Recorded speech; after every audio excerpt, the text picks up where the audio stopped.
अस्सलामु अलैकुम वरहमतुल्लाहि वबरकातुहू। मुहतरम नाज़रीन, इस्लाम की अहम तरीन इबादत में से एक इबादत है ज़कात का अदा करना।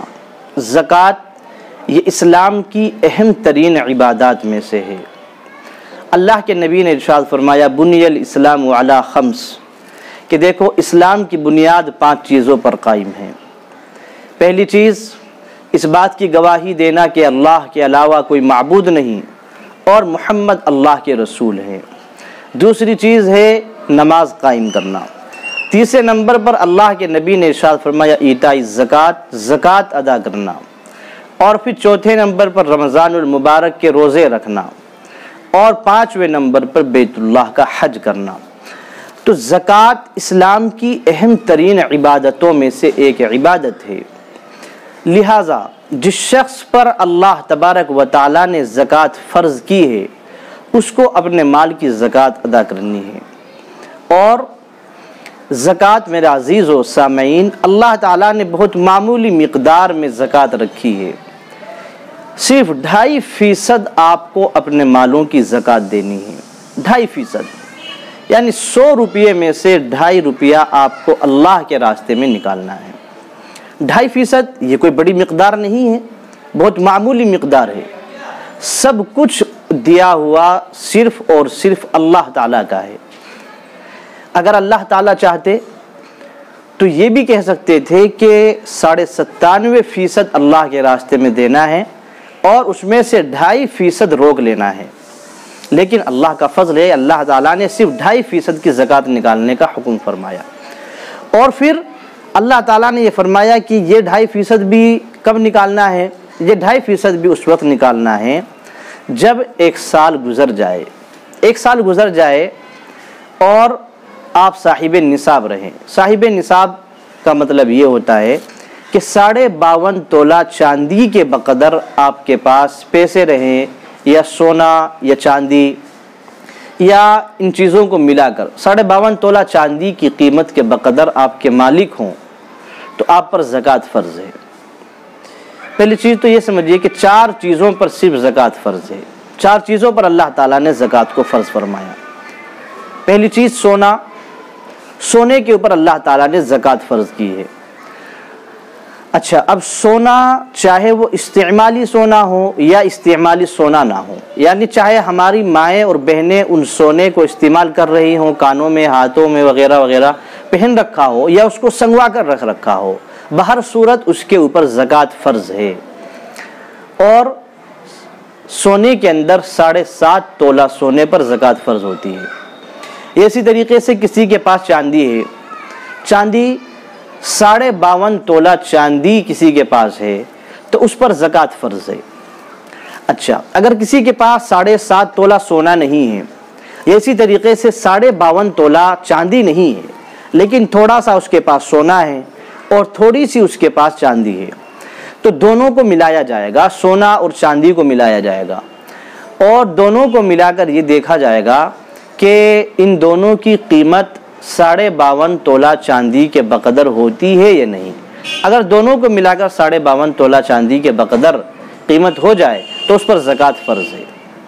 इसी तरीके से पैसे, नकदी रुपया, किसी के पास पैसे हैं जिनकी कीमत 52.5 तोला चांदी के बक़दर है, जो कि आजकल 40,000 या उसके ऊपर नीचे रहती है। किसी के पास इतने पैसे हैं, उस पर साल गुज़र गया है, उस पर ज़कात फ़र्ज़ है। इसी तरीके से अमवाल तिजारत। अच्छा, अमवाल तिजारत क्या है? अमवाल तिजारत यानी वो सामान जिसको इंसान फ़रोख्त करने की नीयत से ख़रीदता है। ख़रीदते वक्त उसकी नीयत ये है कि इस सामान को फ़रोख्त करूँगा, तो ये सामान तिजारत है शरीयत की नज़र में। जैसे दुकानों के अंदर जो सामान लाया जाता है, बेचने के लिए लाया जाता है, तो दुकानों के अंदर जो सामान रखे जाते हैं उन सामानों पर ज़कात फ़र्ज़ है। इसी तरीके से आपने मिसाल के तौर पे कोई प्लाट ख़रीदा है, कोई प्लाट आप ख़रीद रहे हैं और ख़रीदते वक्त आप नियत कर रहे हैं कि जैसे ही अच्छे दाम मिलेंगे, जैसे ही 2 रुपये का मुनाफा होगा, मैं इस प्लाट को फ़रोख्त कर दूँगा। तो आप ये प्लाट ख़रीद रहे हैं तिजारत की नीयत से, बेचने की नीयत से, लिहाजा इसके ऊपर भी ज़कात फ़र्ज़ है। और अगर आपने कोई प्लाट ख़रीदा है मकान बनाने की नीयत से या किसी कमरे वगैरह बनाने की नीयत से, तो उस पर ज़कात फ़र्ज़ नहीं है। तो आपने कोई सामान ख़रीदा बेचने की नीयत से, उस पर क्या है, ज़कात फ़र्ज़ है। इसी तरीके से मिसाल के तौर पे कारखाने हैं, कंपनियां हैं, कारखानों और कंपनियों के अंदर जो सामान लाया जा रहा है उसको तैयार किया जाता है बेचने के लिए, तो इस सामान के ऊपर तो ज़कात है, क्योंकि आप इस सामान को फ़रोख्त करना चाहते हैं, बेचना चाहते हैं। अलबत्ता कंपनी के अंदर, इसी तरीके से कारखाने वगैरह के अंदर जो मशीनें रखी हुई हैं, तो मशीनों की कीमत अगर से कितनी ही हो, लेकिन उनके ऊपर ज़कात फ़र्ज़ नहीं है, उनके ऊपर ज़कात फ़र्ज़ नहीं है। तो बहरहाल सोने के ऊपर, चांदी के ऊपर, नकदी रुपया के ऊपर, इसी तरीके से अमवाल तिजारत के ऊपर ज़कात फ़र्ज़ है। और जब इन पर साल गुजर जाए तो अल्लाह ने फरमाया इनका सिर्फ 2.5% क्या करना है, अदा करना है, सिर्फ 2.5% अल्लाह के रास्ते में देना है। तो अजीज़ों और सामीन, इस बात का ख्याल रखना है कि हमारे ऊपर जो ज़कात है, अल्लाह ताला ने जो हमें अम्वाल दिए हैं, जो माल दौलत दी है, अल्लाह का शुक्र है, और इंशाअल्लाह हम अपने मालों की ज़कात अदा करेंगे। अगर ज़कात अदा नहीं करेंगे तो बड़ी सख्त किस्म की वईदें वारिद हुई हैं। अल्लाह ने फरमाया इन्नल्लज़ीना यकनिज़ून अज़्ज़हब वल फ़िज़्ज़ा वला युनफ़िक़ूनहा फ़ी सबीलिल्लाह। मैं तर्जुमा करता हूँ आयत का कि बेशक वो लोग जो सोना और चांदी को जमा करते हैं और उसको अल्लाह के रास्ते में खर्च नहीं करते हैं, फ़बश्शिरहुम बिअज़ाबिन अलीम। अल्लाह के नबी आप उनको दर्दनाक अज़ाब की खुशखबरी सुना दीजिए। दर्दनाक अज़ाब इन लोगों को दिया जाएगा। कब दिया जाएगा? यौम युहमा अलैहा फी नारी जहन्नम फतुक्वा बिहा जिबाहुहुम व जुनूबुहुम व ज़ुहूरुहुम। फरमाते हैं कि जब क़यामत का दिन होगा, तो फरमाते हैं क़यामत के दिन यौम युहमा अलैहा फी नारी जहन्नम, इनका ये जो ख़जाना था, इनका ये जो मालो दौलत था, जो पैसे थे, जो सोना चांदी था, इसको जहन्नम की आग के अंदर तपाया जाएगा। जहन्नम की आग के अंदर इस मालो दौलत को तपाया जाएगा और फिर फतुक्वा बिहा जिबाहुहुम, इन ज़ेवरात के ज़रिए से इनकी पेशानियों को, इनके पहलुओं को और इनकी पीठों को दागा जाएगा। अल्लाह हिफाजत फरमाए। अल्लाह फरमाते हैं इस सोना चांदी से, इस पैसे से, इस माल दौलत से इनको जहन्नम की आग में तपाकर इनकी पेशानियों को और इनके पहलुओं को और इनकी पीठों को दागा जाएगा। और अल्लाह ने फरमाया इनसे कहा जाएगा हाज़ा मा कनज़्तुम लिअनफुसिकुम, ये उस चीज़ के बदले में है जो तुम अपने लिए ख़जाने जमा कर रहे थे। और अल्लाह ताला ने इंसान के आज़ा में से सिर्फ इन 3 चीज़ों का जिक्र किया, पेशानी का, पहलू का और पीठ का। क्यों? इसलिए कि जब कोई साइल आता है, जब कोई मांगने वाला आता है और वो इससे माल का मुतालबा करता है, तो अव्वलन क्या होता है, इसकी पेशानी पर क्या है, सलवटें पड़ जाती हैं। पेशानी पर सलवटें पड़ जाती हैं। वह समझता है कि भाई मैंने खून पसीना करके, मैंने दिन रात करके इसको क्या है, पैसे को कमाया है। माएँ बहनें ये समझती है कि हमारे माँ बाप ने कैसे कैसे मशक्क़तें उठाकर हमें ये सोना और ये ज़ेवरात दिए हैं, हम इसकी ज़कात क्यों निकालें। तो चेहरे पर सलवटें पड़ जाती हैं और वो क्या है, अपना मुँह फेरता है, दाएँ बाएँ जाने मुतवज्जे होता है। तो फरमाते हैं जब दाएँ बाएँ जाने मुतवज्जे होता है तो इसके पहलुओं को दागा जाएगा। और फरमाते हैं साइल अगर फिर भी सवाल करता है तो पीठ फेर लेता है तो इसकी पीठ को क्या है, दागा जाएगा।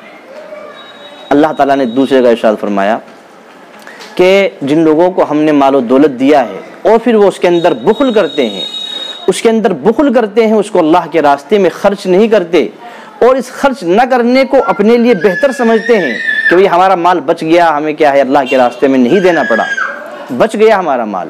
अल्लाह फरमाते हैं ये इनके लिए बेहतर नहीं है, बल व शर्रुल लहुम, बल्कि ये इनके लिए बदतरीन माल है। सयुतव्वक़ून मा बख़िलू बिही। अल्लाह फरमाते हैं इस सोने को, इस माल दौलत को इनके गलों के अंदर क्या है, क़यामत के दिन अज़दहा बनाकर तोक इनके घरों के अंदर डाल दिया जाएगा। सयुतव्वक़ून मा बख़िलू बिही, इस सोने चांदी को, इस माल दौलत को तोक बनाकर इनके गलों के अंदर डाला जाएगा।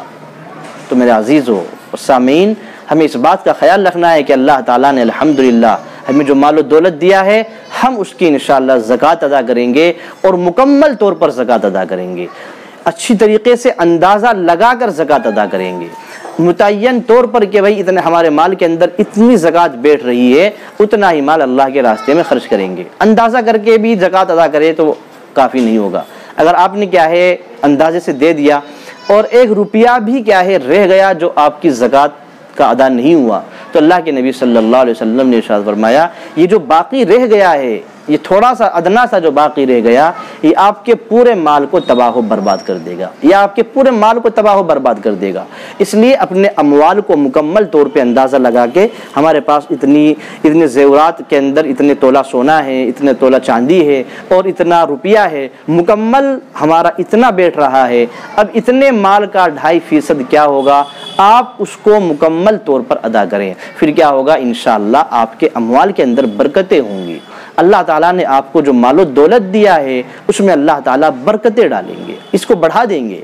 अल्लाह ने फरमाया यमहकुल्लाहु रिबा व युर्बिस सदक़ात, कि देखो अल्लाह ताला सूद को मिटा देते हैं।